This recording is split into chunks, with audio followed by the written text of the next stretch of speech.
नमस्कार साथियों, आज आपके समक्ष एक कहानी प्रस्तुत कर रहा हूं जिसका शीर्षक है अंतिम उपदेश। आशा ही नहीं पूर्ण विश्वास है। यह आपको अपनी जिंदगी के बारे में पुनः सोचने के लिए मजबूर कर देगी। तो लीजिए, प्रस्तुत है डॉक्टर त्रिलोकनाथ पांडे की कहानी अंतिम उपदेश। बहुत समय पहले हिमालय की गोद में बसे अर्जुनगढ़ राज्य का राजा था सम्राट यशोवर्धन। उसका साम्राज्य दूर दूर तक फैला था। कहते हैं उसकी तलवार की धार और बुद्धि की तेजी दोनों का कोई मुकाबला नहीं था। उसने अपने जीवन में एक के बाद एक अनगिनत राज्यों को जीतकर उन्हें एक सूत्र में पिरो दिया था। प्रजा उसे देवता तुल्य मानती थी, मंत्री उसे अजेय, कवि उसे अमर तुल्य और शत्रु भी उसे अद्वितीय योद्धा कहते थे। परंतु समय किसी का साथी नहीं होता। सम्राट अब वृद्ध हो चला था। एक दिन उसे तेज बुखार चढ़ा और कुछ ही दिनों में उसकी हालत गंभीर हो गई। राजवैद्य, जड़ी बूटियों से लेकर मंत्र तंत्र तक सब कुछ आजमा चुके थे, पर सम्राट की आंखों में अब शांति थी, जैसे उसने जीवन की सबसे बड़ी लड़ाई स्वीकार कर ली हो। जब महल में शांति छा गई, सम्राट ने अपने प्रिय मंत्री चंद्रकेतु को पास बुलाया। चंद्रकेतु, उसने धीमे स्वर में कहा, मेरी 3 अंतिम इच्छाएं हैं। उन्हें मेरी मृत्यु के पश्चात पूरी श्रद्धा से पूर्ण किया जाए। चंद्रकेतु की आंखें भर आईं। उसने सिर झुकाकर कहा, राजन, आपकी आज्ञा मेरे लिए आदेश है।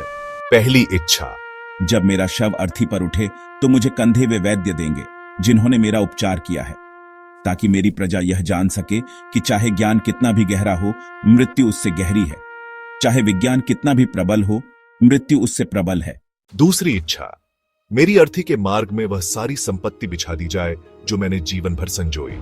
सोने की मुद्राएं, रत्नों की थैलियां, विजय में मिली ढालें और ताज, ताकि मेरी संतानें और प्रजा जाने कि जीवन की सबसे बड़ी दौलत समय है और सबसे बड़ी क्षति अपनों से दूरी है। संपत्ति केवल संग्रह करने की वस्तु नहीं, बल्कि सेवा का माध्यम होनी चाहिए। तीसरी इच्छा, मेरे दोनों हाथ कफन से बाहर रहे, खुले खाली, ताकि जब लोग मेरी अर्थी के पीछे चलें, वे समझें कि सम्राट भी खाली हाथ आया था और खाली हाथ ही जा रहा है। जिसने आधी दुनिया जीत ली, वह भी यहां कुछ लेकर नहीं गया।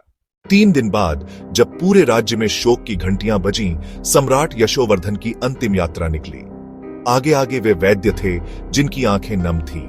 अर्थी के दोनों ओर धन बिखरी थी, जिसे कोई उठाने का साहस नहीं कर रहा था, और सम्राट के हाथ कफन से बाहर हवा में लहरा रहे थे, जैसे किसी को जीवन का सबसे बड़ा सत्य सौंप रहे हों। वर्षों बाद राजा का पौत्र युवराज वर्धन जब गद्दी पर बैठा तो उसने महल के मुख्य द्वार पर संगमरमर की पट्टी लगवाई और लिखवाया, वह जो सब जीत ले उसे भी एक दिन हारना होता है, पर जिसने जीवन को समझ लिया वह कभी नहीं हारता। सच्चा सम्राट वह नहीं जो राज करता है, बल्कि वह जो जाते जाते भी जीवन की गहराइयों को उजागर कर जाता है। धन नहीं, दर्शन की विरासत छोड़िए। सत्ता नहीं, सत्य की सीख दीजिए। कहानीकार डॉक्टर त्रिलोकनाथ पांडे, शिक्षाविद, साहित्यकार एवं चिंतक।